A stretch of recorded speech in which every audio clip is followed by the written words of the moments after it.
Alors il y a deux choses qui ont changé.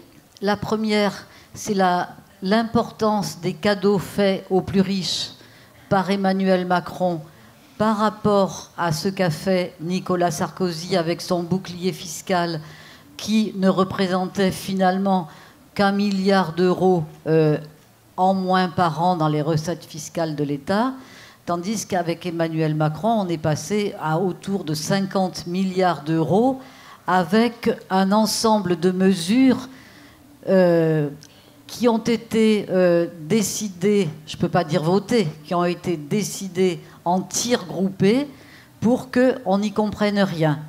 Alors d'abord, il y a eu la suppression de l'ISF qui a été transformée en enlevant toutes les valeurs mobilières de l'imposition sur le patrimoine, qui a été transformée en IFI, en impôt sur la fortune immobilière.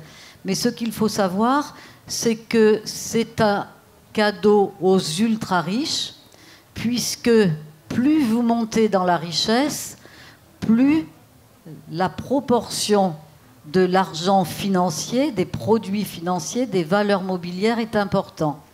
Nous avons eu, Michel et moi, accès en 1999, il y a donc déjà 20 ans, à la DGI, avec l'autorisation de Laurent Fabius, qui était à l'époque ministre de l'économie et des finances.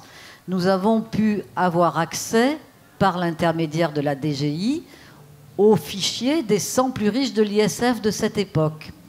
Eh bien, en 1999, la part des produits financiers dans le patrimoine de ces 100 plus riches de l'ISF, c'était 97%. 97%. L'argent, la finance est bien devenue une arme. Et ils ne sont pas à plaindre, parce que les 3% qui leur restent, ils sont tellement riches que, convertis en argent de l'économie réelle, ça leur permet d'acheter des yachts, des jets privés, des châteaux, enfin de vivre comme on vous raconte dans la presse People.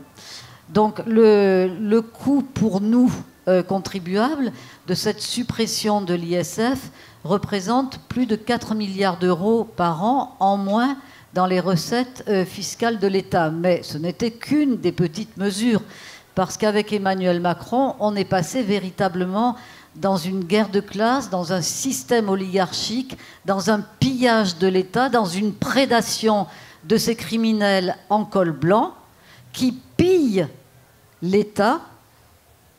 Et ils ont tellement pillé l'État depuis 2017 qu'aujourd'hui, on peut dire que nous ne sommes plus face à un État protecteur de notre peuple, de la nation. On est face à un État néolibéral au service quasi exclusif des plus riches. Alors, je m'arrêterai sur un autre cadeau, parce que le CICE, tout ça, vous le savez, des dizaines de milliards d'euros par an qui sont donnés sans contrôle. C'est ça qui est important. Tout est toujours fait sans contrôle de l'utilisation de ces cadeaux par les plus riches. Alors, c'est la flat tax. Alors, la flat tax, je suis à peu près sûre qu'il n'y en a pas beaucoup parmi vous qui ont compris ce que c'était. C'est un impôt sur les revenus du capital, donc sur les revenus de toutes les valeurs financières dont j'ai déjà parlé. Hein, c'est parce que l'ISF, c'est le stock de ces valeurs mobilières, mais ces valeurs mobilières, chaque année, elles produisent des milliards et des milliards. Alors, le flux de ces revenus du capital est désormais imposé, depuis qu'Emmanuel Macron a été placé par les puissances d'argent à l'Élysée. Cette imposition est désormais forfaitaire. Il a supprimé la progressivité de l'impôt qui est pourtant inscrite dans la Constitution et dans la Déclaration des droits de l'homme.